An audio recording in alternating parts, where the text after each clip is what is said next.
6.23이 5.18이 다시 재발되는 그런 사회로 갈 것이냐, 진정한 민주공화국으로 갈 것이냐에 정치와 사법, 선거제도를 개혁하겠습니다. 옥상 5구로 지적받았던 부처는 실무 위주로 개편하겠습니다.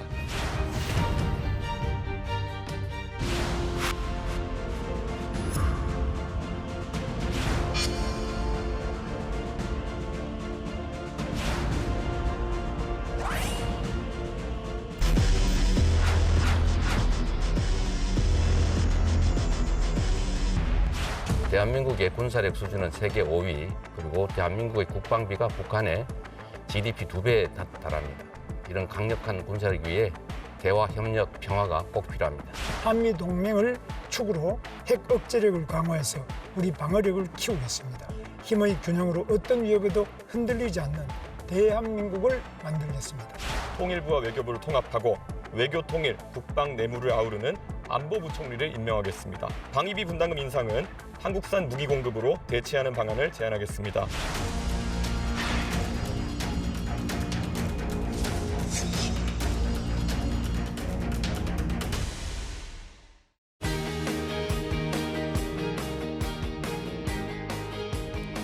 여러분 안녕하십니까? 정관용입니다. 제21대 대통령 선거가 코앞으로 다가온 가운데 대선 주자들 막판 표심 잡기에 나서고 있습니다. 많은 국민들은 이번 대선을 통해 정치 양극화를 해소하고 사회적 통합이 이루어지길 기대하고 있는데요. 대선 후보들은 이를 위해 정치개혁 방안과 개헌론을 내놨지만 각기 다른 방향의 해법을 제시하고 있죠. 또 급변하는 국제정세에 대비하기 위한 외교 안보 대북 정책에서도 시각차를 보이고 있는데요. 오늘 정책토론 지난주에 이어서 정치 외교 안보 분야의 공약을 점검해 보겠습니다. 대선 후보들이 내놓은 정치 분야 공약의 쟁점은 무엇인지, 또 국제적 불확실성에 대응하기 위한 외교 안보 전략은 무엇인지 토론해 보죠. 함께 토론할 분들 소개해 드립니다. 먼저 더불어민주당 선거대책위원회 서울권역위원장 맡고 계신 홍익표 전 의원 어서 오십시오. 네, 반갑습니다. 그리고 국민의힘 선거대책위원회 공동선대위원장 맡고 계신 양향자 전 의원 어서 오십시오. 네, 반갑습니다. 개혁신당 선거대책본부의 김성열 대변인 어서 오십시오. 안녕하십니까. 자, 본격적인 토론에 들어가기 전에 오늘 주제에 대한 데이터의 흐름은 어땠는지 살펴보고 이야기 나눠보죠. 빅데이터 이슈 분석 김시온 아나운서가 정리해드립니다. 빅데이터 이슈 분석, 대선 공약을 키워드로 빅데이터를 분석했습니다. 5월 19일부터 25일까지 일주일 동안 뉴스, 커뮤니티, SNS 등에서 집계한 총 정보량은 약 3,500건입니다. 연관어를 살펴보겠습니다. 정부, 미국 등을 볼 수 있는데요. 27일 정치, 외교, 안보 분야 대선 TV 토론을 앞두고 관련 정책에 관심이 높았습니다. 우선 새 정부에서 정부 조직 개편이 이루어질지 주목받았는데요. 개혁신당 이준석 후보는 1호 공약부터 19개 부처를 13개로 통합 축소하는 작은 정부를 내세웠죠. 국민의힘 김문수 후보는 10대 공약에 환경부를 기후환경부로 개편하고 공수처를 폐지하는 내용을 담았고, 더불어민주당 이재명 후보는 수사 인력을 확대하는 등 공수처의 역량을 대폭 강화하겠다는 입장을 밝힌 바 있습니다.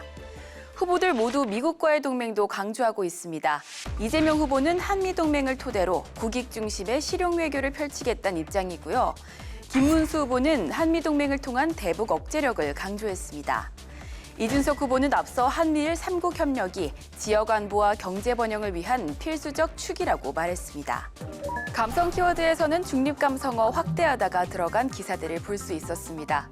안보 분야에서 이재명 후보는 방위력 증강이 안보의 핵심이라며 선택적 모병제, 방산 수출 기업 R&D 세제 지원 확대 등을 공약했습니다. 김문수 후보는 간첩법 적용 대상을 국가 경제 안보를 위협하는 모든 외국 세력으로 확대하겠다는 내용의 국방 안보 분야 공약을 발표했습니다. 지금까지 대선 공약을 키워드로 알아본 빅데이터였습니다. 네, 주요 후보들의 정책 공약 비교 검토하는 토론. 오늘 주제가 정치 외교 안보 분야인데 마침 엊그제 있었던 세 번째 마지막 TV 토론 주제가 정치 외교 안보 분야 아니었겠습니까? 뭐 어떻게들 지켜보셨는지 가볍게 한 마디씩 듣고 시작해 볼까요? 홍익표 의원 어떻습니까? 네, 아마 그 많은 국민들이 좀 실망하셨을 것 같아요. 외교안보 또는 그 정치개혁과 관련된 대통령 후보들의 토론이었는데 지나치게 네거티브로 흐르고 또 지나치게 과격하거나 또는 여성 인권과 관련된 비하 표현이 나오면서 도리어 전체적인 그 토론의 질을 떨어뜨린 것 아니냐 이렇게 평가를 받고 있는 것 같습니다. 근본적인 대선 후보 TV 토론의 제도 개선이 필요한 논란도 제기된 것 같고요. 다만 이재명 후보 경우에는 이번에 그 내란과 그 비상계엄 사건 관련돼서 민주질서 회복, 그다음에 헌정 질서의 확립이란 차원에서 여러 가지 제도적 개선 방안들을 내놓았다고 생각을 합니다. 다만 아쉬운 것은 지나치게 이제 그 선두권 후보에 대한 네거티브가 진행되다 보니까 예. 충분히 정책 설명을 하지 못한 면은 좀 아쉽다 생각됩니다. 양양작 의원 어떻게 보셨어요? 네, 국민들께서 비슷한 생각을 하셨을 것 같습니다. 이 대선 후보 토론이 과연 있어야 되나 이런 자괴감도 느끼셨을 것 같은데요. 그럼에도 불구하고 이제 대선 후보들의 어떤 정책 공약 그리고 역량들을 확인하는 시간은 가졌다고 생각을 합니다. 결국 정치가 국민의 마음을 움직이는 일이고 또 외교는 국민의 생존을 지키는 일, 또 안보는 국민의 미래를 설계하는 일이라고 생각을 합니다. 그런데 우리 김문수 후보께서 그런 점에 있어서는 많은 부분 그래도 어필을 하셨다고 생각을 합니다. 네. 김성열 대변인. 예, 앞에서 두 분 말씀 주신 것처럼 정책 토론이 되어야 되는 선거의 토론회가 네거티브로 흐른 것에 대해서 상당히 저희도 유감을 표합니다. 하지만 그 책임을 따지고 든다면 1차 토론과 2차 토론에서 분명히 정책적인 실행 방안과 재원 방안 마련을 여쭤본 저희 이준석 후보의 발언에 대해서 질문에 대해서 제대로 답을 하지 않고 극단적이다라고 표현을 하셨던 이재명 후보, 즉 1위 후보의 책임이 좀 더 크지 않나라는 생각은 합니다. 왜냐하면 이번 정부는 인수위도 없이 바로 출발하는 정부입니다. 네. 그렇다면 1위 후보의 공약이 곧 정책이 될 가능성이 높거든요. 그래서 그러한 정책 과정에 대해서 좀 더 심도 있게 토론을 했어야 되는데 그러지 못한 것이 아쉽고, 만약에 가능하다면 지금이라도 좀 더 토론을 해서 국민들의 알 권리를 충족시켰으면 좋겠다라고 생각합니다. 뭐 세 분 다 좀 아쉬움을 표시하셨는데 오늘 세 분이 후보분들 대신 해가지고 제대로 된 네. 정책 좀 제대로 우리 시청자분들께 소개했으면 좋겠습니다. 정치 외교안보 분야 뭐 다루어야 할 분야가 워낙 많아서 짧게 하나씩 짚어갈 텐데요. 먼저 권력구조 개편 개헌에 대해서는 세 분 다 비슷한 의견을 내셨더라고요. 4년 연임제냐 중임제냐 정도 차이 아닙니까? 자, 이재명 후보의 개헌론은. 네, 그 사실 뭐 4년 연임제, 중임제 같은 경우는 뭐 앞으로 협의할 수 있는 거라고 생각을 합니다. 지금 많은 그동안 논란이 되었던 게 우리 국민들 다수가 원하는 것이 4년, 그러니까 대통령이 4년 동안 하고 한 번 더 평가를 받을 수 있는 기회를 주자. 그리고 좀 더 그 제대로 된, 그러니까 미국식의 제대로 된 대통령 책임제로 가자는 그 여론이 높았기 때문에 저희도 그걸 수렴을 했고요. 다만 추가적으로 이재명 후보가 좀 제기한 것은 여기에 이제 결선 투표제도 좀 포함을 시켰습니다. 결선 투표제를 포함해서 또 비상계엄과 관련된 대통령의 권한을 제한하는, 축소하고. 예, 그렇습니다. 사전 사후에 국회 통제를 받는 방안 등을 해서 좀 더 우리 헌법의 민주적 질서를 좀 강조하는 거였고요. 더불어서 기후 환경 권한이든지 변화된 사회에 맞는 우리 국민들의 인권과 또는 그 자유권에 대한 논란을 좀 더 포괄적으로 담자는 것이 이번 개헌안의 핵심입니다. 그리고 총리를 국회에서 추천하도록 하는 예, 그렇습니다. 것도 포함되어 총리 있고. 그 추천안도 포함되어 있습니다. 김문수 후보도 역시 그 개헌론을 내놨죠. 네, 그렇습니다. 이제 가장 다른 부분은 임기를 2년 단축한 3년만 부분이죠. 하겠다. 네, 3년만 하겠다. 그리고 개헌을 꼭 7공화국 출범을 시키겠다라는 그런 공약을 얘기를 하셨고요. 특히 이제 여기서 대통령 연임제냐 중임제냐 그랬을 때 김문수 후보께서는 중임제를 얘기를 하셨었고, 다만 이제 이재명 후보의 연임제는 그 장기 권력, 장기 권력? 아니 근데 예. 이건 좀 제가 좀 짚을게요. 네. 이재명 후보는 자기는 이 현행 헌법상 네. 기속되기 때문에 본인은 대상이 적용되지 안 된다. 네, 그렇기 때문에요. 그러니까 장기 집권의 여지를 남기는 것 아니냐라는 의혹을 갖는다라는 말씀이죠. 꼭 그렇다라는 얘기는 아니니까요. 그리고 대통령 불소추 특권 폐지를 하시겠다라는 얘기, 그리고 감사원 권한 강화도 있고요. 또 뭐 여러 상황에서 이제 이번 개헌에 대한 의지는 가장 네. 그래도 김문수 후보께서 국민들께 이렇게 설명을 하고 또 그렇게 돼야 된다라고 이번 3차 토론에서 이렇게 의지를 표명하신 것 같습니다. 이준석 후보의 개헌론 어떻습니까? 예, 87년 개헌 이후에 거의 40년 만에 이뤄지는 개헌이 될 것입니다. 그렇게 된다면 가장 중요한 것은 국민의 총의를 묻고 전문가들과 함께 많은 시간을 할애해서 서로 어떤 것이 좋을지 논의하는 것일 겁니다. 지금 대선 후보가 어떻게 하자라고 하는 것은 하나의 가이드라인이 돼서는 안 될 것입니다. 다만 이러한 방향으로 끌어가자라는 것 정도는 줄 수 있다고 보고요. 그 방향의 핵심은 분권이 될 것입니다. 어떠한 권력이든지 모여 있으면 썩기 마련입니다. 그래서 저희는 대통령 권한의 축소와 더불어 국회의 탄핵의 남용 부분도 헌법에 좀 담아서 이러한 권한을 너무 한쪽이 몰아서 가지는 것. 지금 사실 민주당에서 제안하는 개헌안의 가장 큰 문제 중에 하나는 저는 국회에 좀 많은 권한을 준다는 겁니다. 물론 원래 민의의 전당인 국회가 많은 권한을 갖는 것이 맞습니다. 하지만 지금 국회까지를 바라보면은 다수당의 좀 횡포라는 것이 좀 느껴질 정도였거든요. 그래서 저희는 대통령의 사면권 축소라는 대통령 권한도 좀 축소를 시키되 국회의 탄핵 남용권도 좀 제한을 하자. 그래서 균형을 맞춰가자라는 개헌안을 제시하고 있습니다. 자, 4년 중임제, 연임제는 뭐 대동소이한데 결국은 대통령의 권한과 국회 권한을 어떻게 조정하느냐 문제 아니겠습니까? 이재명 후보는 감사원도 국회 쪽으로 넘긴다고 해서, 그죠? 예. 또 총리 추천권도 주고 국회 권한이 대폭 좀 강화되는 측면이 있죠. 그렇습니다. 반대로 대통령은 사면권도 좀 제한하도록 하고 법안에 대한 거부권도 제한하도록 하고 그런 그 정책을 좀 소개해 주시면. 예. 이재명 후보의 핵심은 이번에 본인의 정부를 국민주권 정부라고 표현했습니다. 그러니까 대한민국의 헌법이 모든 권력은 국민으로부터 나오고 대한민국은 민주공화국이기 때문에 국민의 그 주권을 실현하는 건데요. 가장 대의민주주의에서는 사실은 국회의 권한을 강화시키는 것이라고 생각을 합니다. 아까 자꾸 뭐 다수당 횡포라고 하는데 사실 국회 다수 의석은 많이 바뀌어요. 그리고 앞으로도 또 다음 총선에서 어떤 결과가 나올지 모르기 때문에 만약 이재명 후보 입장에서는 본인이 대통령 됐을 때 국회의 권한을 주기보단 그대로 권한을 갖고 가는 게 훨씬 더 유리하죠. 여러 가지로 봤을 때. 그럼에도 불구하고 도리어 국회 그 대통령의 권한을 국회로 상당 부분 이양하고 국회의 견제 권한을 확대함으로 인해서 보다 대의민주주의 체제 하에서라도 국민 주권 시대를 좀 더 실현할 수 있는 방향으로 가자라는 거고요. 거기에 핵심이 총리를 국회에서 추천하는 것. 그다음에 거부권 행사가 사실 남발됐지 않습니까? 물론 대통령. 그 국회에서 다수당의 횡포라고 하는데 국회는 최종적으로 어쨌든 다수결 의결에서 올라가는 건데 각 최소한 그 국회에서 올라온 법안 다수가 채택한 법안에 대해서 거부권 행사를 최소화하는 것 이것이 필요하다고 생각을 하고요. 그다음에 대통령 아까 말씀드린 대로 감사원 같은 경우도 대통령이 이걸 하다 보니까 좀 더 정치적 논란이 자주 생기기 때문에 국회 통제하에 둔다면 훨씬 더 그 논란의 여지가 예를 들면 대통령이 권한을 자의적으로 행사해서 야당을 탄압하거나 정적을 어떤 그 탄압하는 수단으로 하는 것을 제한할 수 있지 않을까 생각합니다. 네. 반대로 김문수 후보는 국회의원 숫자도 10%에서 줄이고 불체포 특권도 없애겠다. 면책 특권도 폐지하겠다. 이제 저는 이제 개헌이라는 이 어떤 논의 이런 정말 중차대한 이런 논의는 선거 때 물론 공약으로는 할 수 있으나 선거가 끝난 즉시 개헌 논의를 이제 헌법학자든 정말 국민들과 함께 이렇게 논의가 되어서 선거와 관련 없이 우리가 어떤 제도 개선에 대한 이런 부분들이 좀 논의가 됐으면 하는 바람이 국민들도 강하고 물론이죠. 네, 정치권에서도 이제 강한데 이제 국회의원이 지금 국민들이 인식하시기로는 너무 많다.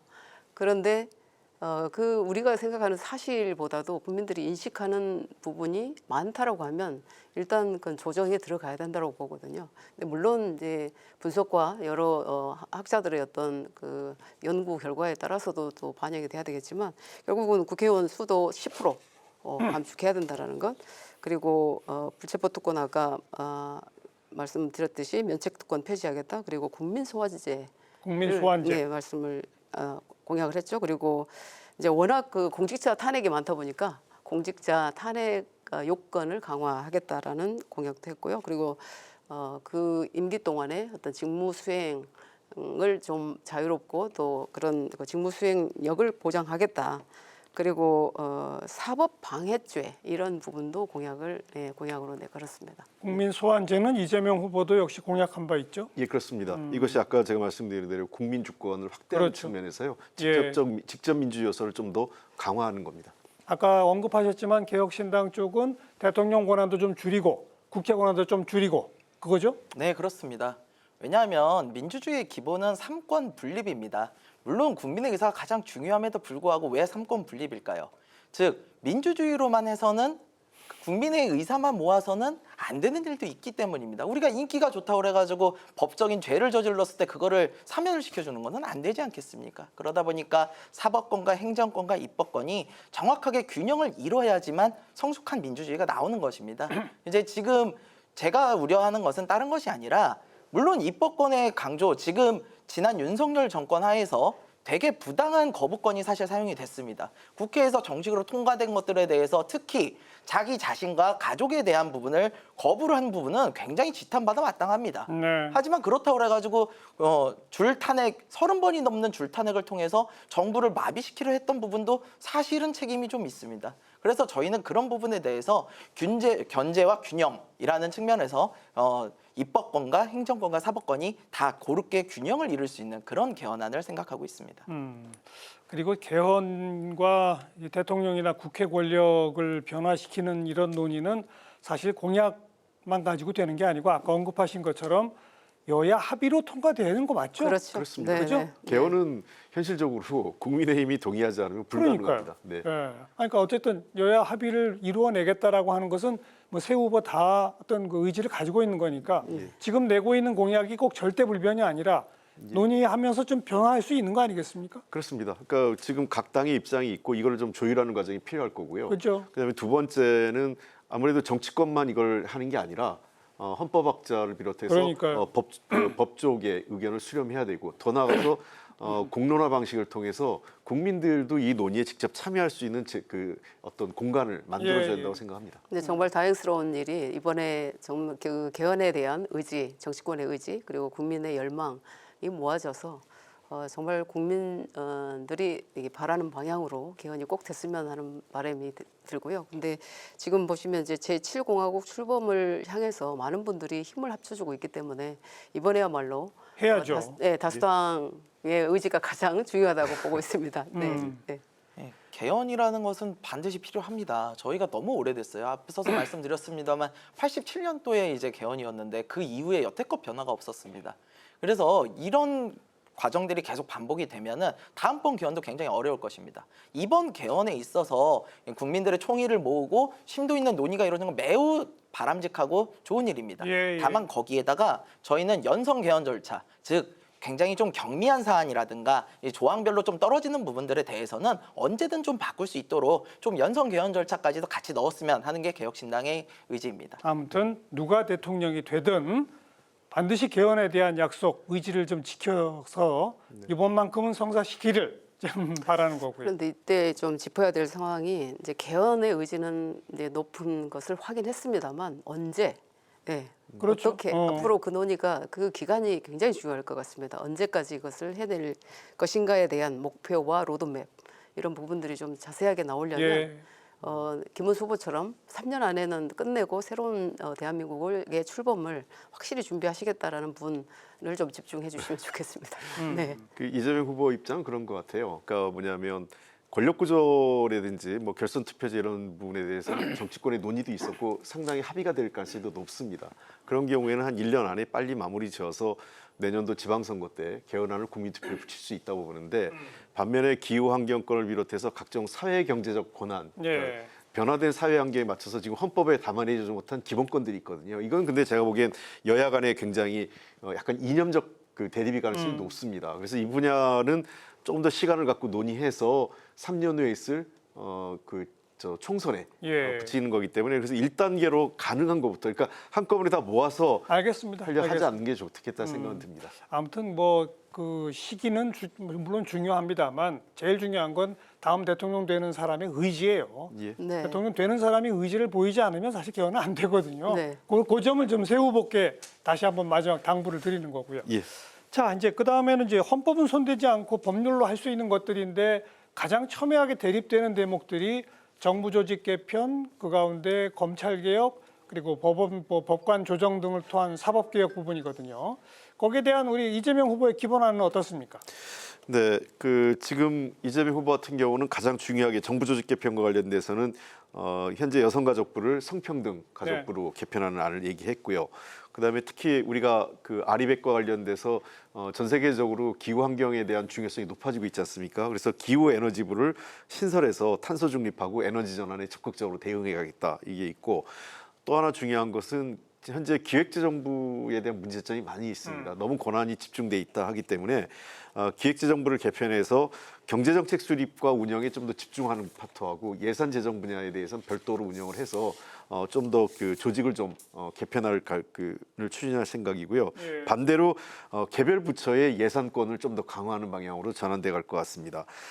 또 나아가서 이 행안부 내 경찰국 이라든지 또는 감사원의 정책 중립성과 관련된 등등 윤석열 정부 내에서 문제가 됐던 부서들의 어떤 이 관련된 내용을 조정하는 내용들이 아마 법률적으로 개편될 것 같고요. 육해공군 관련돼서 해병대 준 4군 체제로 전환하는 문제도 저희가 포함을 하고 있습니다. 아울러서 검찰 개혁 관련돼서 핵심은 검찰하고 사법부는 또 바로 따로 하시죠. 좀 예, 알겠습니다. 일단 예. 정부 조직부터 가보죠. 김문수 후보는 김문수 후보의 이번 제1 공약이 기업하기 좋은 나라입니다. 그리고 이제 국방, 외교, 안보의 힘도 사실은 이제 기술에 있다라고 보시기 때문에 이제 과학기술 대통령이 되겠다라고 말씀을 하시면서 가장 중요한 기업하기 좋은 나라의 중요한 것이 규제 개혁이거든요. 그래서 이 규제를 담당하는 규제 혁신처를 만들겠다라고 하니까 가장 큰 공약이 되겠고요. 규제 혁신처. 네, 신설하겠다. 그리고 이 대한민국의 안보에서 이 한미 기술 동맹이 가장 중요한 어떤 아젠다거든요. 그래서 미국이 중국을 제재할 때도 한국이 미국으로 하여금 가장 필요한 나라로 인식되어지는 것은 결국은 한국이 가지고 있는 반도체, AI, 뭐 이렇게 모빌리티라든지 로봇이라든지 우주라든지 이런 기술들이 있기 때문에 대한민국이 미국으로 하여금 필요한 나라고 그게 안보의 어떤 틀이 되는 거거든요. 그래서 과학기술 부총리제와 또 과학특임대사를 신설하겠다라는 게 가장 큰 골자라고 보시면 되고요. 그리고 뭐 나머지에서 뭐 국회의사당도 이전하고 이런 정부 조직에 대한 정책들과 또 이 공약들이 있는데 그 중에서도 지방 정부의 어떤 규제 면제 권한 부여하는 것이 또 크게 차이가 있는 것이 되겠습니다. 그리고 나머지 환경이라든지 기후라든지 이런 부분은 아마 그다지 크게 달라지는 부분이 대동소이하죠. 그렇습니다. 네. 네. 이준석 후보가 정부 조직 개편에는 제일 적극적이죠? 예, 그렇습니다. 저희 개혁신당의 모든 정책의 기본을 세 가지 단어로 축약해서 말씀드리면 자율, 책임, 효율입니다. 그래서 저희는 정부 부처가 지금 너무 칸막이가 많이 있고 중복되는 이런 비효율적인 부분을 과감하게 개편해서 13개 부처로 줄이고 그다음에 안보부총리, 전략부총리, 사회부총리의 3부총리 체제를 만들어서 슬림하되 효율적인 그런 정부를 만들고자 합니다. 지금 현재 보면은 댐 같은 것만 해도요. 지금 일반적인 댐과 그다음에 수력 발전에 관한 댐 그리고 농업용수에 관한 댐이 각각 환경부, 산자부, 농림축산식품부로 다 관할이 나눠져 있습니다. 이런 게 얼마나 비효율적입니까? 그래서 댐이면 댐 관련해서 한 개 부처가 맡을 수 있도록 그래서 중복되는 부분을 없애가지고 훨씬 더 효율적인 정부를 만드는 게 이준석 후보의 목표입니다. 뭐 각자 상대당 후보들의 정부 조직 개편을 좀 평가해 보시면 어떨까요? 제가 먼저 예. 이제 우리 이준석 후보의 공약에 대해서도 저도 이렇게 자세히 좀 보고 관심 있게 보고 했습니다. 이제 그런데 가장 이제 키가 되는 부분이 사실은 대한민국이 결국은 첨단 산업 어떤 첨단 기술의 어떤 대한민국이 돼야만 말씀드렸던 것처럼 국방, 외교, 안보에서 이제 힘이 가중될 것인데. 예. 정말 다른 부분이 그겁니다. 이제 과학기술 부총리가 있는 것과 또 그 부총리제가 세 분야로 나누는 게 좀 다른 분야입니다. 그런데 제가 이제 대한민국에서 가장 중요한 기술이 이제 반도체 아니겠습니까? 그런데 지금 정부 조직 중에 제가 21대 국회에 있을 때 가장 문제라고 생각했던 게 이 첨단 산업에 대해서 담당 부처가 어딘지를 잘 모르겠습니다. 예를 들면 우리 대한민국에 중요한 게 팹리스거든요. 근데 팹리스가 이제 시스템 반도체의 영역인데 예. 이런 반도체 영역이 첨단 기술이기 때문에 과기부가 담당한다. 이렇게 또 과기부에서 얘기하고 산업이기 때문에 산업부에서 담당한다.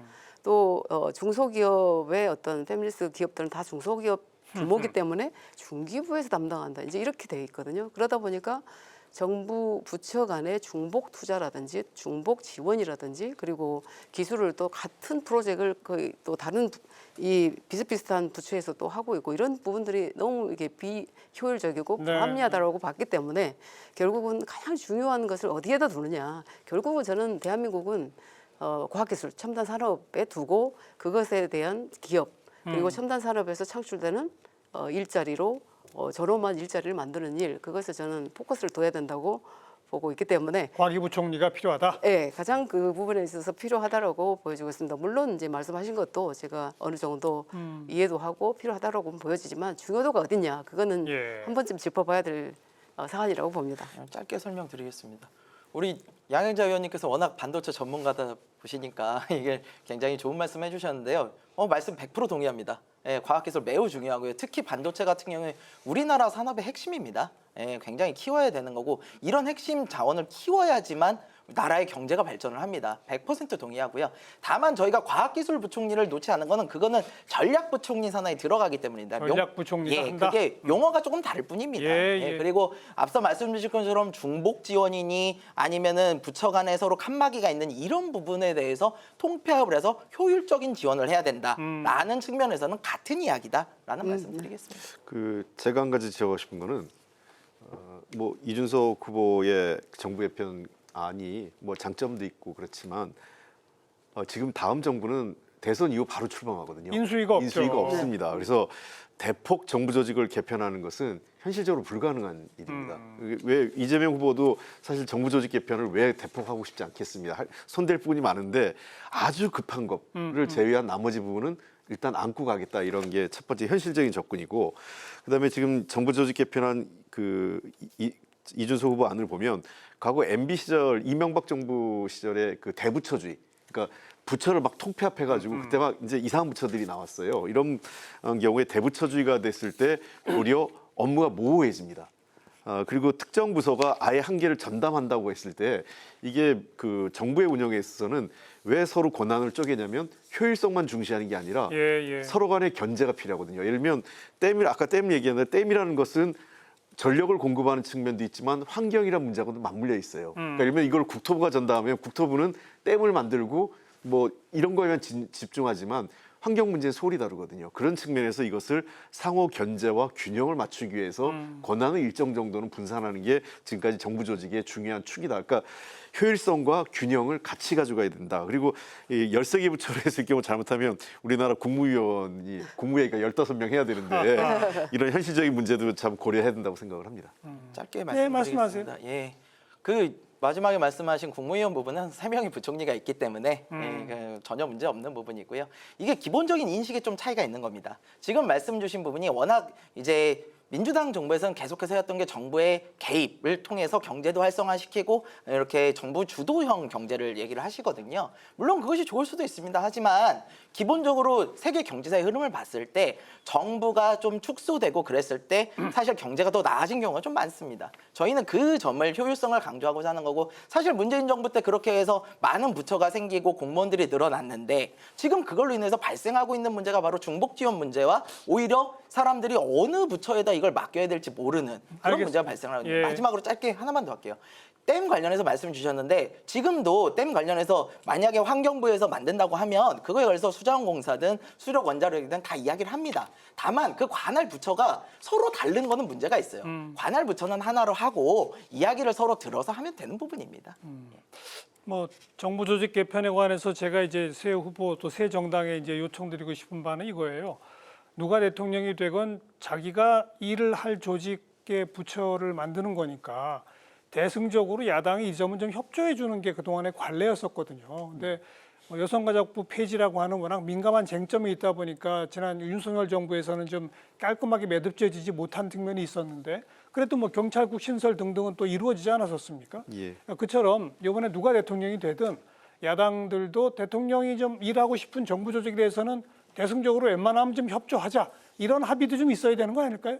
그죠? 그렇죠. 네, 네, 네, 예. 네. 알겠습니다. 자, 그다음 이제 제일 격차가 큰 게 이 사법개혁, 검찰개혁 특히 그 분야인데요. 이재명 후보는 공수처를 오히려 강화하겠다. 그리고 검찰청은 기소청과 수사청으로 아예 쪼개야겠다. 뭐 이런 정도 발상인데 반대로 우리 김문수 후보는 공수처는 아예 없애버리겠다. 제가 이제 또 그런 주장이고요. 뭐 여기 이 대목은 이준석 후보 쪽 얘기부터 한번 들어볼까요? 예, 저희도 공수처 관련해서는 좀 문제가 있다라고 보고 있습니다. 특히 이번 탄핵 과정이나 이런 것을 봤을 때도 내란 수사나 이런 것을 봤을 때 수사 역량의 한계를 명확하게 좀 드러냈어요. 이제 그 부분에서 민주당 쪽에서는 워낙 지원을 안 해줘서라고 그렇다라고 하시지만 그러니까 오히려 강화하자는 건데. 예, 근데 저희는 그거보다도 차라리 검찰을 좀 더 개편을 하고 검찰 위주로 해가지고 가는 것도 충분히 가능하다. 괜히 부처를 또 하나 만드는 거. 그러니까 저희는 아까부터 계속 말씀드리지만 효율성을 중시하거든요. 그러니까 공수처는 폐지입니까? 예, 그래서 공수처는 폐지를 알겠고요. 하고 검찰은? 검찰 개편을 통해 가지고 어떤 개편이죠, 검찰? 검찰이 지금 사실은 기소 독점권이라든가 이런 거에 대해서 문제가 좀 있기는 합니다. 지난 윤석열 정부에서 우리가 봤듯이 특히 우리 김건희 여사 관련한 사건들 보면은 기소를 안 해버려요. 예, 예. 기소를 안 하면은 재판할 수가 없습니다. 사법부로 넘어가질 못해요. 이런 부분은 분명한 문제가 있습니다. 그래서 기소 독점권은 좀 분리를 해야 되겠죠.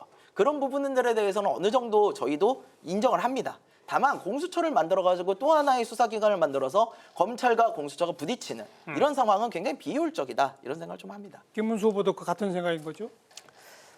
김문수 후보는 이제 공수처를 폐지하기는 하는데 그 고위공직자 비리 수사 기능을 검찰과 경찰의 합동수사본부로 통합하겠다 이제 이런 공약이고요. 근데 이제 제가 이 지점에서 2022년도였죠. 우리가 그 검수완박 법안 그 법안을 처리할 때도 이게 왜 문제가 되냐면 이 법안이 어떤 특정 후보의 개인의 사법 리스크에 대한 어떤 해결 방안으로 보여지는 것 그렇게 인식되어지는 것이 문제라고 저는 보거든요. 그래서 우리가 이제 저도 민주당에 있을 때 공수처 설치에 대한 그런 법안을 통과시키는데 굉장히 저는 반대 의견이었습니다만 네. 어쩔 수 없는 상황이었습니다만 이제 지나고 보니 이게 불합리함들이 굉장히 비효율적이고 불합리함들 그리고 이런 부분들이 이제 뒤에 나타난단 말입니다. 그래서 저는 주장하고 싶은 바가 뭐냐면 어떤 공수처를 설치를 하든 다 좋습니다만 이런 부분들의 시뮬레이션이 충분히 진행되지 않고 그냥 그때 왜 검수완박 법안 그 살라미 전법으로 막 했을 때처럼 그렇게 진행되는 것은 이제 앞으로는 있어서는 안 된다. 물론 그렇게 하지 않겠지만 여전히 그런데 국민들은 예. 개인의 사법 리스크에 의한 무슨 법안 어떤 공수처든 이런 것들의 어떤 설립이지 않느냐 이렇게 보고 있는 게 문제인 것 같습니다. 이재명 후보의 안은요? 예, 우선 하나 해명해야 될 게 그 당시 이 공수처를 설립하거나 검수완박할 때 이재명 대표가 당권을 완전히 장악하고 하는 시기는 아니었습니다. 네, 네. 그걸 좀 시점이 좀 다른 거고요. 기본적인 핵심은 미완의 검찰 개혁을 완성하겠다 이렇게 보시면 될 것 같습니다. 기본적으로 검찰 수사기관, 검찰을 포함한 수사기관의 준사법기관의 견제와 균형이 작동돼야 되는데 지금까지 검찰이 기소 독점 거기에다가 소위 모든 수사권까지 그 거의 독점적으로 가지고 있다 보니까 특히 자신들과 관련된 수사는 거의 하지 않아요. 많은 분들이 잊어버리고 계신 것, 잊고 계신 것 중에 하나가 김영란법이 만들어진 것도 정치인들 때문에 만들어진 게 아니라 검찰들 때문에 만들어진 거였거든요. 거슬러 올라가면 검찰들이 그걸 소위 스폰서라고 그래서 뇌물을 스폰서로 둔갑하면서 수사를 하지 않았던 거죠. 최근에도 소위 불기소 세트 이런 식으로 해서 검찰 제 식구 감싸기에 있는데 기본적으로 공수처 설치는 2017년 당시에 모든 후보의 공통된 공약이었습니다. 그래서 저희들은 공수처를 좀 내실화해서 지금 그 윤석열 정부 들어와서 수사 인력도 보충하지 않았고 경험 있는 사람이 확보가 되지 않다 보니까 재기능을 못했기 때문에 공수처를 강화시킨다는 것. 그 다음에 두 번째는 수사와 기소를 확실하게 분리해서 그 경찰 같은 경우에는 우리가 하지 못해서 중수청과 같이 전문적인 수사기관을 좀 더 만들어내면서 수사의 전문성과 어떤 그 역량을 강화시켜 나가는 걸 동시에 추진할 생각입니다. 그리고 또 하나는 검사의 기소 독점 문제도 이건 헌법하고도 맞물려 있기 때문에 검찰의 기소 독점 문제도 저희가 해소를 해서 이제는 준사법기관, 즉 공수처를 포함해서 검찰, 경찰 이런 그 소위 수사기관들 간에 견제와 균형이 작동돼야 되는 것이 민주당 이재명 후보의 검찰개혁의 핵심입니다. 검찰청을 기소청과 수사청으로 분리하는 나누는 겁니다. 거죠? 그렇습니다. 정말 제일 차이가 큰 대목이 이 대목이거든요. 한쪽은 공수처를 완전히 없애고 한쪽은 공수처를 오히려 키우고 검찰을 둘로 쪼갠다. 자, 서로 평가들 좀 해보시면. 제가 한 가지 설명을 좀 드리면 지금도 사실은 이 수사검사가 있고 그 수사된 검사를 그 공판, 그러니까 소위 그 재판을 하는 그 검사 또 따로 있어요. 공소유지검사가 따로 있죠. 따로 있습니다. 예, 그렇기 예. 때문에 이것이 안에서 이미 분리돼 있어요. 수사검사하고 그 공판 재판을 진행하는 검사가 따로 있는 거기 때문에 이것이 특별하게 뭐 지금 그 기존의 사법 체계 그 검찰의 그 일하는 업무 체계를 크게 흔드는 것은 아니라는 아니다. 것입니다. 예. 근데 이제 검수완박 법안으로 그것도 이제 설명을 할 수가 있을 것 같습니다. 당시에도 그렇지만 지금도 어떤 그 검찰의 힘이 너무 과도하게 검찰의 조직의 힘이 과도하게 과했다라는 것을 이제 약화시키면서 좀 그렇죠. 균형을 이루겠다 이런 거지 않습니까? 그런데 당시에도 검수완박법에서 형사소송법, 검찰청법의 어떤 개정 사항을 보면 사실은 지금의 어떤 경찰의 수사 역량이라든지 이런 부분들이 완벽하게 파악이 되지 않은 상태에서 이게 검수완박 법안이 통과가 되다 보니까 그동안의 어떤 그 수사해야 될 부분들 그리고 기소는 뭐 이렇게 수사 기소권을 분리해서 나오는 그런 어떤 굉장히 불합리한 부분들이 너무나 많이 보였단 말입니다. 그래서 지금은 과거의 그런 불합리함과 앞으로의 어떤 그런 균형과 잘 맞춰서 해야 되기 때문에 이 부분도 정말로 이제 여야가 힘을 합쳐서 또 국민들이 바라는 방향으로 그렇게 가야 될 것 같습니다. 근데 이건 여야가 힘을 합치기 쉽지 않을 것 같아요. 그게 그동안 아니라, 워낙 대립돼 왔던 예. 거라서. 네네. 우리 개혁신당에서 평가해 보시면 예, 저는 뭐 민주당에서 주장하는 바도 일리가 있다고 분명히 생각을 합니다. 특히 검찰 그리고 요번에 드러났듯이 선관위 이런 부분들이 그 내부에서 일어나는 그러한 자신들의 비리나 이런 거에 대해서 너무 관대했어요. 사실상 눈 감았죠. 그런 부분들에 대해서 견제는 분명히 작동을 해야 됩니다. 그런데 여러분들 그 윤석열 전 대통령의 구속 취소 사건 이거 굉장히 충격적인 일이었습니다. 예, 예. 근데 그거의 발단을 잘 보면요. 어떤 일이 있었냐면요. 공수처와 검찰이 서로의 수사 기관을 가지고 다툼이 있었고 그 안에서 발생한 문제 때문에 사실은 발생한 거예요. 그러니까 이렇게 견제를 위해서 만들어진 두 기관이 서로 충돌을 하게 됐을 때 굉장히 비효율성이 발생할 수 있고 견제보다는 오히려 서로 간의 알력 다툼 이런 걸로 인해서 국민들이 피해를 볼 수 있다. 예, 예. 이런 부분에 대한 우려를 저희는 제기를 하는 겁니다. 이번에 저는 굉장히 좀 놀라웠던 점은 뭐냐면 이번에 이제 이재명 후보에 대한 수사 파기환송이 있었지 않습니까?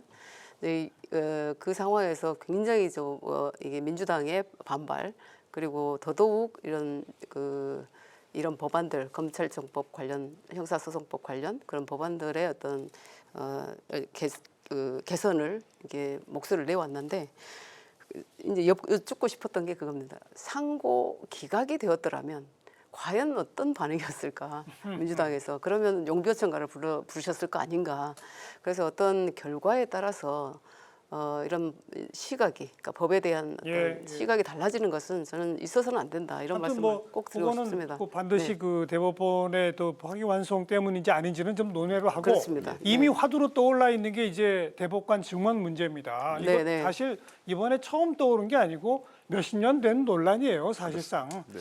일단 민주당 이재명 후보는 대법관 증원은 거의 기정사실화했죠. 예, 그러니까 뭐 100명 늘린다 이런 건 아니고요. 30명 선 예, 얘기하던데요. 그러니까 대체로 그 지금 앵커께서 말씀하신 것처럼 그동안 사법개혁에 관련돼서 상고법원에 지금 너무 그렇게 누적돼 있어요. 대법원이요. 예, 대법원에요. 상고법원에. 그렇기 때문에 이거를 대법관의 숫자를 좀 늘려야 된다는 논의는 사실 법조계 내에서 나왔던 논리예요. 예, 사법부 예. 내에서도. 그래서 현재 14명의 대법관을 최소 20명에서 한 30명 이내까지는 늘려보자 이런 것이 그 기존의 논의였기 때문에 저는 그 정도는 충분히 논의할 수 있다고 보고 다만 그 야당에서 혹시라도 이제 저희가 집권했을 경우에 제일 우려하는 것은 지나치게 이제 소위 권력에 순응한 사람을 예, 예. 임명하는 거에 되는 거 아니겠습니까? 그래서 저는 임용 절차, 그러니까 대법관 임명 절차에 대한 좀 더 투명성 그리고 그런 사람들을 검증하고 너무 극단적으로 어떤 정책 편향성을 가진 사람을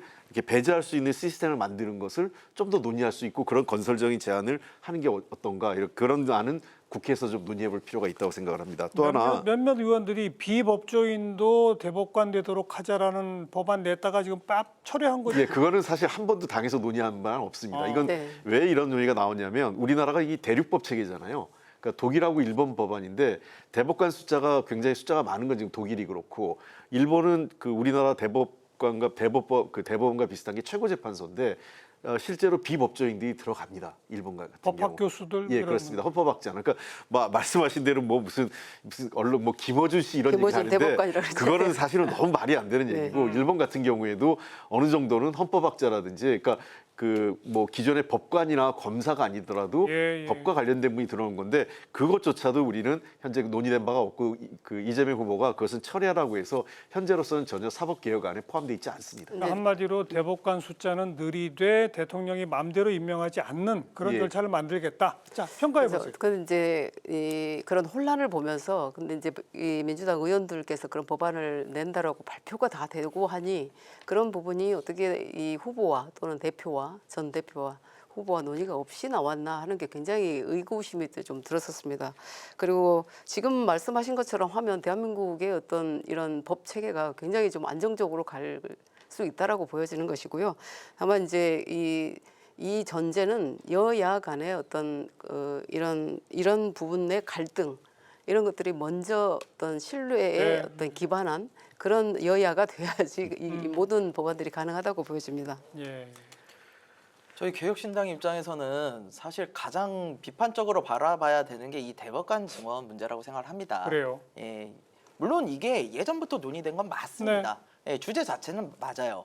그리고 대법관뿐만이 아니라 사실은 각급 법원의 판사 수도 좀 늘려줘야 됩니다. 소송이 워낙 많으니까요. 근데 문제는 시기와 내용입니다. 일단 시기가 매우 좋지 않습니다. 우리 속담에 그런 말이 있습니다. 참외밭에서 신발끈 매지 마라. 지금 대법원에서 유죄 취지 파기환송을 받은 이재명 후보가 이런 이야기를 하는 것에 대해서 과연 국민들이 어떤 눈으로 바라볼 것인가 실제로 좀 생각을 하셔야 될 거예요. 그리고 지금 30명으로 만약에 늘리게 되면요. 저희가 대법관을 임명할 때 지금 현재 체제가 어떻습니까? 대통령이 추천을 하고요. 국회가 추천을 하고 대법원장이 추천을 합니다. 근데 국회와 대통령이 만약에 이재명 후보가 집권을 하게 되면 이 30명 중에 다수를 이쪽에서 추천을 하게 돼요. 게다가 거기다가 뭐 앞에서 몇몇 의원이라고 표현하셨지만 사실은 박범계 의원은요. 법무부 장관을 하셨던 분이에요. 그분이 뭐라고 냈느냐. 비법조인이 대법관을 할 수 있다. 제가 김어준 씨까지는 얘기를 안 할게요. 하지만 정청래 의원이라든가 박범계 의원님들은 충분히 대법관이 되실 거예요. 그렇게 되면. 자, 이런 분들이 과연 대법관이 됐을 때 정치색이 없다고 할 수 있을까요? 저희는 이 부분에 대해서 상당한 우려를 표하지 않을 수가 없습니다. 그러니까 이게 제가 그 대법관 숫자를 늘리는 사법개혁하고 자꾸 정치적 그 현실하고 이걸 맞물려서 보기 때문에 그런데요. 대법관 숫자를 늘리는 것을 전제로 한다면 아까 제가 말씀드렸지 않습니까? 대법관 충원과 관련돼서는 좀 더 건설적인 제안이 나와서 지금의 헌법재판소 구성이라든지 대법관 구성에 대해서 이의 제기를 하고 있는 거 아니에요. 그러니까 실제로 그 문제에 대해서 그 우리가 그동안 사회적 합의가 그 대통령, 대법원장, 국회 이렇게 몫을 했는데 네. 이것조차도 너무 그 정치 편향적이다 이런 논란이 자꾸 확산되니까 그럼 다른 방법을 찾아볼 수도 있는 거 찾아보자. 아니겠어요? 예, 그 알겠습니다. 논의는 충분히 해볼 수 있다고 근데 생각합니다. 이제 이런 모든 것들이 지금 나오는 그런 어떤 정치적 상황 때문에. 상황이 그러는데 그 지금의 대법관도 뭐 특검하겠다, 뭐 탄핵하겠다, 뭐 청문회하겠다 이제 이런 상황에서 과연 그런 대법관 수를 늘리는 게 우리 개혁신당에서 바라보는 것처럼 그렇게 균형적이겠냐 예, 이런 알겠습니다. 겁니다. 네. 아무래도 뭐 정부 조직 개편까지는 좀 대승적 협조가 가능할 분위기일 수 있겠으나 사법부와 검찰에 대해서는 여전히 팽팽한 지금 싸움이 예견이 되기 때문에 아마 어느 정부가 출범하든 초반부에 가장 뜨거운 쟁점이 될 것만은 확실한 것 같네요. 예. 시간 관계상 이제 외교안보 대북 정책 분야로 넘어가겠습니다. 외교안보 분야부터 우리 이재명 후보의 핵심 공약 어떤 겁니까? 네, 외교안보 분야에서는 우리 이재명 후보 같은 경우는 경제 안보하고 한반도 평화 굉장히 중시하고 있습니다. 관련해서 특히 이제 그 한미 동맹을 우리 외교의 그 주축으로 하면서 중국, 러시아 등 주변 국가들하고도 그 균형 잡히고 그다음에 그 좋은 관계를 유지하는 것이 우리 국익에 부합한다. 즉 실용 외교가 가장 핵심적이라고 생각합니다. 가장 중요한 것은 우리가 이념에 치우치기보다는 대한민국의 국익을 지키는 데 있어서 어떤 방식으로 접근하는 것이 좋으냐. 바로 국익을 우선으로 하면서 매우 실용적 접근을 하자 이런 거고요. 특히 외교 영역을 좀 다원하려고 합니다. 그래서 기존에 안보 군사 동맹이나 안보 중시하는 외교를 함께 그걸 또 하지만 더불어서 통상 외교 그다음에 그 외교 영역을 그 글로벌 사우스라고 이제 옛날에 이제 그 뭐랄까요 비동맹 그룹이라고 할 수 있겠죠. 이런 국가들하고도 그 우리가 외교 협력을 확대하는 그 기존의 문재인 정부에서 신북방 정책, 신남방 정책에서 신남방이 주로 글로벌 사우스였기 때문에 이것을 좀 그 계속적으로 이어간다고 생각을 하고 더 나가서 그 한미 관계가 이제는 좀 더 포괄적인 동맹으로 가야 된다고 생각합니다. 그래서 기존의 군사 동맹 중심에서 벗어나서 미래 동맹으로 가야 되는데 거기에는 과학기술 분야 반도체를 중심으로 한 미래 첨단 산업까지의 한미 간의 보다 밀접한 관계를 만들어가는 쪽으로 저희들이 구상을 하고 있습니다. 자, 김문수 후보 외교안보 분야. 우선 구체적인 공약을 좀 말씀드리고 싶습니다. 이 안보 부분에서는 군이 가장 중요하다고 그렇죠. 보십니다. 그래서 군 처우 개선 공약을 내셨고요. 그 내용으로 보면 당직 근무비, 뭐 훈련 급식비, 주거 환경 개선비, 이제 이런 처우 개선 그리고 예산의 어떤 대폭 증액하고 이런 부분들이 군 사기와 관계가 있기 때문에 그런 공약이 있고 또 초급 간부 처우 개선도 있고요. 영관급 장교 처우 개선도 동시에 추진하겠다. 그리고 군인 자녀를 위한 자율형 공립고 추조를 추가로 이렇게 지정하겠다. 근데 이제 군인들이 이게 어떤 사업 군 직장을 이렇게 옮겨 다니면서 그 자녀분들의 고충이 굉장히 심하더라고요. 그렇죠. 네. 그리고 간부 사관 제도를 확대하고 부사관 장교 진출 기회를 대폭 확대하시겠다라고 했고요. 여성 전문 또 군인제를 도입하고 또 남성이든 여성이든 공복무 시에는 취업 가산점을 도입한다. 굉장히 군인들한테는 이게 실질적인 어떤 공약이고요. 예.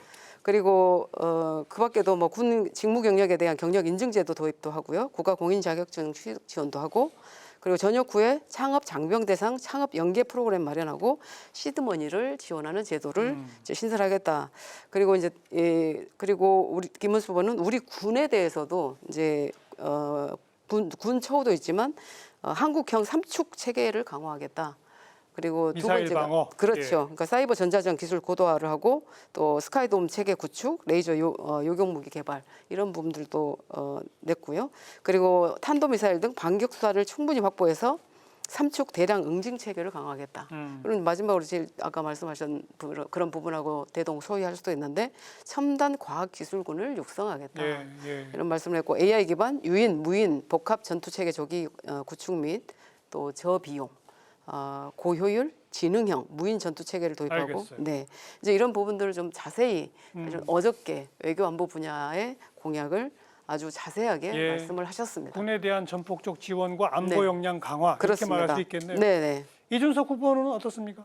예, 저희는 지속해서 말씀드리는데 효율이 가장 중요한 부분입니다. 그래서 일단 안보가 가장 중요하기 때문에 안보에 대해서 부처를 통합하고 안보부총리를 신설을 함으로써 일관성 있고 효율적인 그런 정책을 추구할 수 있도록 만들 겁니다. 부처 통합은 외교부, 통일부, 국방부를 하나로 합쳐가지고 외교, 통일, 국방이 하나가 돼요? 네, 그래서 안보부총리 밑에 들어가게 되고요. 거기서 이제 안보부총리 산하에서 각각의 역할을 좀 하게 될 겁니다. 근데 이제 이 부분에 있어가지고 저희는 외교야말로 정말 실용주의여야 된다라고 생각합니다. 우리가 어떤 상대국과의 이야기를 할 때 단순히 그 상대국과 친하다 혹은 멀다의 문제가 아니고요. 예. 우리 국익에 어떻게 도움이 되느냐에 따라서 유연하게 능동적으로 좀 대처를 해야 된다고 봅니다. 북한과 관련한 이야기에 있어서도 북한에 대해서 물론 적국이라는 원칙은 분명히 유지를 해야 됩니다. 근데 그렇다고 해서 북한에게 뭐 무작정 유화책 혹은 무작정 억제책 이런 걸 하는 것보다도요. 한미 동맹을 굉장히 강화를 하면서 북한이 나오는 방식에 바로바로 대응을 해서 티포텟 전략, 즉 이에는 이, 눈에는 눈 이런 전략을 써서 실용적인 이런 외교와 안보를 좀 지켜나가겠다라는 입장입니다. 아마도 가장 큰 쟁점은 또 우리 국민들께서도 가장 많이 알고 있는 것은 윤석열 정부는 한미일 공조를 워낙 강조하고 강화했어요. 그리고 북한과는 거의 완전 단절 상태였습니다. 그리고 중국과의 어떤 거리두기 같은 게 굉장히 심했었단 말이에요. 반대로 이제 이재명 후보는 그렇다면 중국하고 너무 친한 거 아니냐, 뭐 또 이런 또 비판적인 또 의식도 있고, 자 바로 그런 지금까지 있었던 한미일 공조에 대한 태도, 대북 정책, 대중 정책, 요거 가지고 조금 대립이 있지 않을까 싶어요. 이재명 후보의 외교도 한마디로 표현하면 국익과 실용입니다. 물론 그렇죠. 예, 그렇기 때문에 기존의 한미 동맹 또는 그 한미일 그 삼각 안보 협력. 그러니까 우리는 기본적으로 한미 간엔 동맹 관계지만 한일 간에는 동맹 관계라고 아니죠, 성립하지 아직은. 않습니다. 그래서 한미일 안보 협력 정도는 반드시 필요하죠. 그거는 북한에 대한 우리가 그 감시나 그 견제도 필요하고, 더 나가서 동북아 지역에서의 안정을 유지하기 위해서는 한미일 안보 협력은 불가피하다 이렇게 보고 있고요. 다만 한미일 안보 협력이 지나치게 특정 국가를 포위하거나 특정 국가를 적대시하는 쪽으로 나가는 것은 우리 국익에 바람직하지 않다는 것입니다. 즉 중국과 러시아가 지나치게 그 군사력이 확대돼서 동북아 지역의 안보를 위협하는 경우에선 한미일 안보 협력을 통해서 견제해야 되지만 그 이전에 외교나 또는 여러 가지 그 외교적 수단을 통해서 중국이 동북아 지역에서의 어떤 군사적 어떤 그 역량을 확대해서 이 지역의 안보를 해치기보다는 이 지역의 그 현상 유지, 그다음에 평화 질서에 협력하는 쪽으로 선제적 외교를 해야 된다는 거죠. 그러니까 대만 문제에 대해서 자꾸 이제 최악의 경우 중대만 전쟁 나면 어떻게 할 거냐 그러니까요. 자꾸 물어보는데요. 그거를 얘기하는 것은 굉장히 심각한 문제가 됩니다. 그러니까 우리의 외교 전략은 중국이 대만 해협의 군사적 불안정성을 초래하지 않는 상황을 만들어야 되는 거죠. 현상 유지. 그렇죠. 그런 상황이 오지 않도록 모든 외교적 역량을 기울여야 되고, 그런 상황이 오는 것에 대해서도 중국에게 때로는 그 유화책도 제시하고 때로는 중국에게 강한 입장도 보여야 되는 거죠. 근데 반드시 우리가 중대만 전쟁 나면 우리도 참전하겠다. 근데 이게 현실적으로 어려운 게요. 한미 방위 조약을 개정해야 됩니다. 한미 방위 조약에는 양국의 본토, 그러니까 국가 침략될 때만 한미가 공조하게 돼 있어요. 예. 동맹이. 즉 중대만 해협에서 주한미군이나 우리 군이 지원을 할 수는 없어요. 지금 한미 상호 방위 조약이. 그런 측면에서 이러한 문제에 대해서는 한미 간에도 해결해야 될 과제들이 많아요. 국회 통과도 되고 즉각적으로. 그러니까 지금 그런 문제가 해소되지 않은 상태에서 이재명 후보 보고 전쟁 나면 중대만 전쟁 나면 어떻게 할 거냐. 권한도 없고 방법이 없어요. 한미도 방위 조약이 바뀌지 않는 한. 그런 속에서 물어보는 것은 전혀 현실에 동떨어진 질문이라는 거죠. 어떠세요, 양윤재? 근데 이제 그 외교 안보의 어떤 본질을 따져보면 아까 그 대만과 중국의 전쟁이 일어날 수 있는 어떤 상황을 우리가 예측을 해보면 사실은 미국이 중국을 제재할 수밖에 없는 상황으로 오는 것은 지속적으로 미국의 어떤 기술력이라든지 이런 경제력이라든지 이런 것들이 중국이 부상하기 때문에 미국의 일극 체제가 이제 무너지는 것을 두려워하는 거 아니겠습니까? 예. 그런데 이것도 이제 기술로 갑니다. 사실은. 그래서 중국이 미국으로 하여금 어떤 이야기를 하냐면 미국이 그렇게까지 제재를 하게 되면 우리는 TSMC가 있는 대만을 자국으로 편입시키겠다. 이렇게 얘기를 해옵니다. 그랬을 때 전쟁이 일어나는 거죠. 예. 그러면 이제 미국의 그 산업 장관 그때 어떻게 얘기를 하냐면 그러면 우리는 TSMC를 폭파시키고 인력만 데려가겠다. 그게 26년에서 27년 정도에 일어날 일이라고 가정이 되거든요. 예측이 되고. 이제 그랬을 때 한국은 어떻게 해야 되느냐에 대한 얘기인데 저는 그런 일이 일어나기 전에 어떤 걸 대비를 해야 되냐면 결국은 한미 동맹이 확실하게 전략적 동맹이 확실하게 되어야 된다. 그래야만 미국으로 하여금 대한민국이 필요한 국가 전략적으로 기술적으로 전략적으로 그러면 그 힘으로 중국은 제재를 하지 않아도 이 한미 강대국의 어떤 그 크기가 훨씬 더 커지기 때문에 안보의 상황이 담보된다 이런 말씀을 드립니다. 그래서 여전히 지금도 안보를 하나 그냥 떼놓고 볼 수가 없다 이런 말씀을 드리는데 물론이죠. 경제와 안보는 똑같아요. 이제. 그런데 이제 조금 더 자세하게 들어가면 김문수 후보는 한미 전략 동맹 강화 및 뭐 확장 억제 실행력 제고를 하겠다 이런 공약 그리고 북핵에 대해서도 억제력 강화하고 자체 핵 잠재력을 확보하겠다 이런 이제 공약도 얘기도 하시고 그랬는데 결국은 한미 간에 얼마나 전략적 동맹의 어떤 그 동맹의 알겠습니다. 어떤 견고함 그것이 안보의 거의 본질이라고 말씀드릴 수 있겠습니다. 언급하신 김문수 후보의 그 핵 잠재력이라고 하는 표현이 네, 결국은 우리도 핵 갖겠다는 것이냐 또 이런 논쟁으로 가기도 했었잖아요. 네, 네. 이재명 후보 어떻게 보고 계신 거예요? 이거 굉장히 저는 좀 위험하다고 생각합니다. 위험하다. 예, 왜냐하면 물론 이제 지금 김문수 후보가 과거에 다른 그 국민의힘 정치인들이 얘기했던 독자적 핵무장론은 좀 결은 다른 것 같아요. 네, 네. 다만 한미 원자력 협정, 즉 농축과 재처리 문제 아니겠어요? 이 문제를 핵 잠재력으로 해서 하고 할 경우에는 이미 우리나라가 미 에너지부에 민간 국가로 지정돼 있습니다. 그러니까 우리 같은 경우는 그러니까 굉장히 그 미국으로부터 감시받고 있는 거거든요. 또다시 이 그 핵 잠재력 강화에 이 농축과 재처리를 가져간다면 그동안 모든 정부가 이전 정부, 그러니까 그거는 박근혜 정부조차도 그랬어요. 뭐냐면 농축과 재처리 문제를 평화적 핵이용이라고 해서 우리가 일본 수준을 해야 된다는 걸 설득해 왔거든요. 저는 그걸 해야 된다고 봅니다. 해야죠. 근데 그걸 평화적 핵이용이라고 해야 되는 거지 핵 잠재력이라고 접근하는 순간 미국이 이것을 절대로 해줄 수가 없는 거죠. 왜냐하면 핵무기화할 수 있는 잠재력을 갖겠다고 하는데 미국이 NPT 체제를 유지하는 미국이 어떻게 한미동맹이 있다고 해서 하더라도 한국 정부에 해줄 수가 없는 거죠. 알겠습니다. 이준석 후보는 독자 핵무장에 대한 견해가 어땠습니까? 사실 핵무장이라는 것은 앞서서 홍익표 의원님이 말씀 주신 사실이 좀 있어요. 왜냐면은 우리가 핵무장을 하고 싶다고 할 수가 없습니다. 없죠. 예, 왜냐면은 당장 우리나라가 핵무장한다 그러면 일본이 가만히 있겠습니까? 중국이 가만히 있겠습니까? 미국도 절대 보호적이지 않습니다.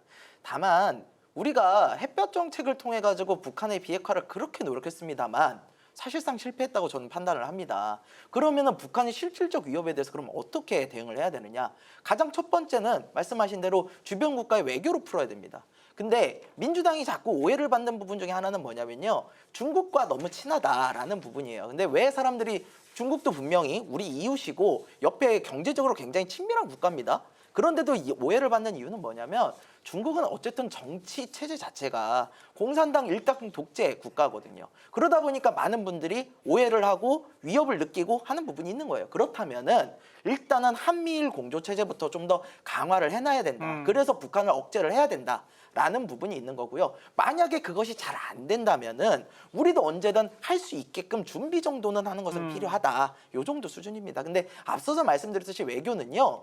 상대편에 따라서 우리도 유연하게 움직여야 돼요. 물론이죠. 그래서 상대가 하는 것을 봐가면서 유연하게 대응하는 그 부분이 핵심이라 할 것입니다. 한미 원자력 협정 개정을 통한 농축 재처리 등등에 대해서는 세 분 후보가 거의 비슷한 생각이시네요. 그렇죠. 예. 근데 이거를 핵 잠재력으로 접근은 안 된다는 거죠. 어쨌든 뭐 어떤 이름이 됐건 내용상은 이제 거기까지는 우리가 미국한테 요구하자. 여기에 대해서는 세 분 다 비슷하신 그렇죠. 그런 북한의 거죠. 이제 그 전제가 북한의 핵 위협이 가중될 경우라고 얘기를 했기 때문에 그래서 그러면 저 미국과 그런 전술핵 재배치나 또 아까 말씀드렸던 나토식 뭐 핵 공유 이런 부분들을 협의하겠다라는 입장인 거지 그것을 뭐 하겠다 이런 건 아니기 때문에 이런 한미 동맹을 더 우선시해서 정책을 펴나가는 것이 맞다고 봅니다. 네. 그나저나 지금 북한은 뭐 헌법까지 바꾸고 완전히 적대적 두 국가론으로 변신해 버렸거든요. 네. 새 대통령이 누가 되든 남북 대화 제의해도 뭐 전혀 반응이 없을 것 같은데 이게 참 어려운 난제 아닙니까? 예, 그렇습니다. 굉장히 어려운 게 북한이 이미 본인들의 발전 전략을 새롭게 설정한 것 같습니다. 바꿔버렸어요. 예, 그러니까 서울을 거쳐서 워싱턴과 단판을 지어서 발전하겠다는 전략에서 이제는 베이징과 모스크바라는 새로운 그 선택지가 생기면서 그러니까 한미 남북 관계나 북미 관계 개선에 별 관심이 없어진 겁니다. 특히 남북 관계. 예, 그러다 보니까 이게 저희로서도 선택의 여지가 참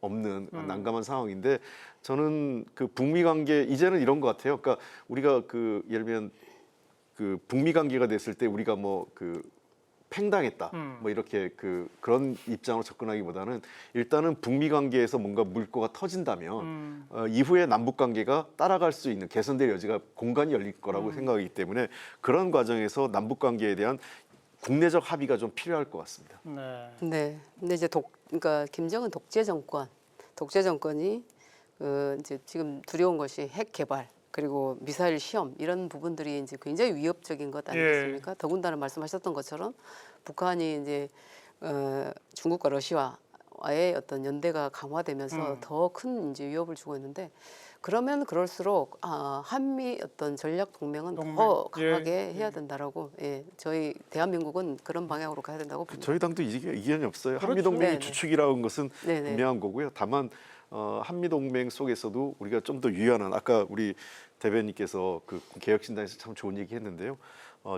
우리 한때는 이제 거의 전략적 모호성이라는 표현도 있지만 전략적 유연성이 훨씬 더 좋은 표현이라고 생각됩니다. 예, 네. 그때 상황에 맞게 우리 국익에 따라서 한미가 긴밀하게 협조해 간다면 중국하고 때로는 중국하고 협조도 해야죠. 북한 문제를 해결하기 위해서. 과거 육자회담 경험을 보면 한국과 미국, 중국이 좋을 때 북핵 문제 해결이 훨씬 더 좋은 청신호가 있었습니다. 네. 근데 이제 제일 중요한 게 이 김문수 후보의 어떤 공약에는 한국형 삼축 체계를 말씀하셨죠. 킬체인을 강화해서 선제적 억제 능력을 확보하겠다는 이런 방침도 얘기를 하고 있는데 이제 대한민국은 어떤 그 지정학적으로도 매우 안보에 취약한 나라 그리고 기술적으로 기정학적으로도 매우 취약한 나라. 거기다가 자원도 없는 그런 매우 어떤 위기에 늘 상시 위기의 나라 이런 점에서 보면 결국은 우리나라가 대한민국이 선택해야 될 어떤 이런 안보 외교의 강화는 몇 번을 강조를 해도 일단 미국과의 동맹 이게 큰 저는 과제라고 생각을 합니다. 네. 특히 최근에 국제 정세에선 더더욱 그런 상황이 돼가고 근데 있죠. 그것이 이제 기술로 이동을 하고 있거든요. 근데 이제 네. 제가 한 가지 좀 걱정스러운 건 이 네. 부분이에요. 한미 동맹이 중요한 건 맞지만 우리가 미국에게 전적으로 의존하는 것도 더 심각한 문제가 될 수 있습니다. 최근에 미국이 우크라이나에 보여준 트럼프 정부가 보여준 행태, 그러니까 많은 그 미국의 우방 국가들이 미국이 과거에는 소위 국제적 경찰 국가 이런 표현을 했잖아요. 그러니까 뭔가 악을 응징하고 뭐 그런 정의를 실현하는 국가였다면 요즘은 우리가 우스갯소리를 하는 게 일종의 보안 회사라고 해요. 네, 용역 회사, 시큐리티 컴퍼니 돈을 줘야만 그에 상응하는 대가를 안전을 주겠다 이런 거기 때문에 결국은 핵심은 한 축은 우리 스스로의 자주적 국방 능력이 필요하고 물론이죠. 그러니까 미국 일변도의 외교, 그러니까 우리가 한미 동맹은 중요하지만 자칫 미국 일변도 외교에 했을 때 잘못하면 우리가 꼭 거꾸로 다른 선택의 여지가 없을 수가 있다는 거예요. 그런 측면에서 중국, 러시아, 일본 더 나아가서 EU까지도 포함한 좀 더 다각적인 외교 전략이 필요하다는 거죠. 그게 또 아까 말한 전략적 유연성이기도 한 것이겠고요. 예. 자, 이제 토론 거의 시간 다 됐고 오늘 대선 앞둔 마지막 토론이고 하니까 정책 공약 얘기도 이 정도 했고 지금 판세를 어떻게 읽고 계신지 그 얘기도 한마디씩 안 들어볼 수가 없는데요. 사전 투표도 이미 하루가 지났고 단일화는 끝난 것 같고 물 건너간 것 같고 이재명 후보 측은 거의 승리를 자신하세요? 어떠세요? 분위기가 어떻습니까? 그렇지는 않습니다.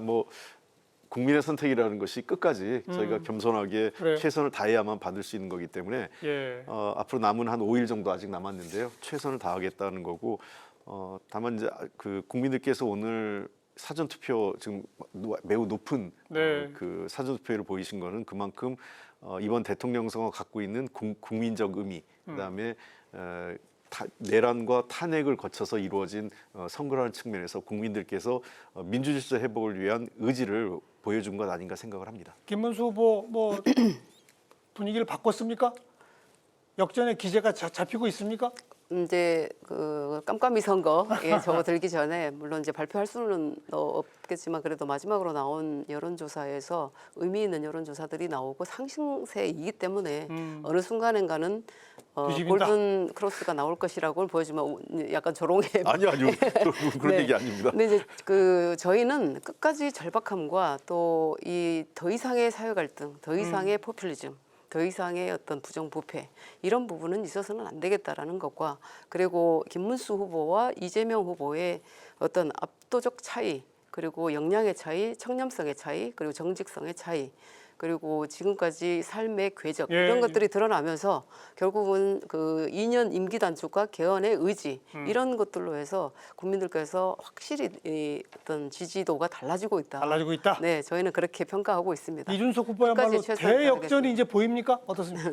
저희는 사실 이번 대선을 겪으면서 한국 사회에서 기득권 양당 체제를 무너뜨리는 게 이렇게 힘들구나. 힘들구나. 네, 다시 한번 느낍니다. 저희는 분명히 단일화에 대해서 선을 처음부터 일관적으로 계속 그어왔으나 오늘까지도 사실 국민의힘뿐만이 아닙니다. 민주당에서도 저희한테 계속 단일화 예측한다, 장담한다까지 말씀을 하세요. 그러니까 이런 부분에 있어서 이런 거를 굉장히 전략적으로 사용하시는데 새 정치를 그런 식으로 막아서는 우리 사회 발전이 없습니다. 그냥 더 큰 당이고 기득권을 가지고 있는 정당이라면 정책으로 승부하고 좀 더 나은 혁신성을 발휘하는 예, 방법으로 싸웠으면 좋겠는데 그러지 못한 점이 너무 아쉽고요. 하지만 그렇다고 해서 미래를 준비하고 또한 더 나은 내일을 준비하는 사람들이 저희를 외면할 거라고 생각하지 않습니다. 사실 이번 대선이 어떠한 대선입니까? 탄핵과 계엄으로 인한 대선입니다. 그렇다면 사실 이재명 후보는요. 지난번에 받았던 득표율보다도 훨씬 많이 받았어야 된다고 저희는 생각을 합니다. 그럼에도 불구하고 사실 50%를 확실히 넘어가지고 확정지지 못하고 있는 이유는 이재명 후보가 가지고 있는 위험성 때문이라고 생각을 하고요. 또 국민의힘은 계엄에 책임이 있다고 생각을 합니다. 이런 면에서 양당의 문제점을 다 인정하시는 다른 분들께서 저희한테 힘을 실어주실 거라 예. 믿고 있습니다. 그래서 대역전이 일어날 거다. 네, 대역전 한번 기대해 주십시오. 뭐 판세의 질문은 괜히 드렸어요. 뭐 각자 그런 말씀하실 거라고 예상을 했습니다. 자, 우리 이제 마지막으로 유권자분들 향해서 한 30초가량씩 짧게 우리 김성열 대변인부터 마지막 발언 한마디씩 하시고 오늘 끝내겠습니다. 예, 존경하는 국민 여러분, 이번 대선은 단순히 계엄과 그 반대 세력으로 하는 거 아닙니다.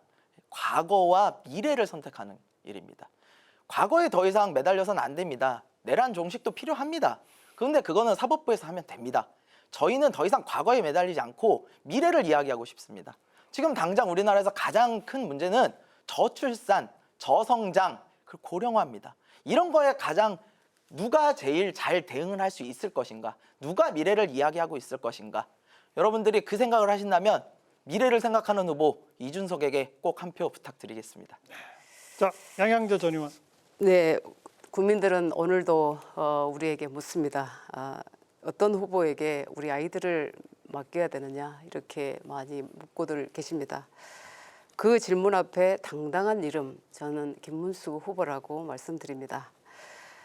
내란 종식은 이제 막을 내리고 있습니다. 그러나 새롭게 시작되는 어떤 독재 입법 정부, 그것을 막는 것이 이번 대선의 시대 정신이라고 생각합니다. 윤석열 전 대통령으로 인해서 일어난 계엄령 그리고 탄핵, 그것으로 인해서 이루어지는 이 대선이지만 결국은 그것에 책임이 없다라고 가면을 쓰고 있는 이재명 후보 민주당도 이번에 심판의 대상입니다. 그래서 궁극적으로 윤석열, 이재명 패키지 청산이 이번 대선이라고 보여지고 우리 미래 세대들을 위해서 다시 한번 생각해 주시기 바랍니다. 네. 자, 홍익표 전 의원. 예, 국민 여러분, 이번 선거는 너무도 잘 알듯이 계엄과 내란으로 인해서 손상된 대한민국의 민주 질서를 회복하고 대한민국이 민주공화국이라는 것을 확인하기 위한 대선입니다. 이번 선거에서는 실용과 통합으로서 대한민국의 미래를 열기 위한 이재명 후보를 선택해 주십시오. 투표하는 국민이 세상을 바꾸고 투표하는 국민이 미래를 열 수 있습니다. 이재명 후보와 함께 새로운 대한민국의 미래를 함께 해주십시오. 그래서 지금은 이재명입니다. 네. 네, 저희 정책 토론 지난주에 경제 분야, 또 이번 주에 정치 외교 안보 분야 주요 세 후보의 공약을 비교 분석해 봤습니다. 여러분의 현명한 선택에 조그만 보탬이라도 되길 좀 기대해 보고요. 내일 하루 또 사전 투표가 있습니다. 많이 참여해 주시고 본 투표까지 포함해서 꼭 소중한 한 표 여러분 행사하시길 바라겠습니다. 자, 세 분 늦은 시간까지 수고하셨습니다. 고맙습니다. 네, 고맙습니다. 네, 다음 시간 또 뵙죠. 안녕히 계십시오.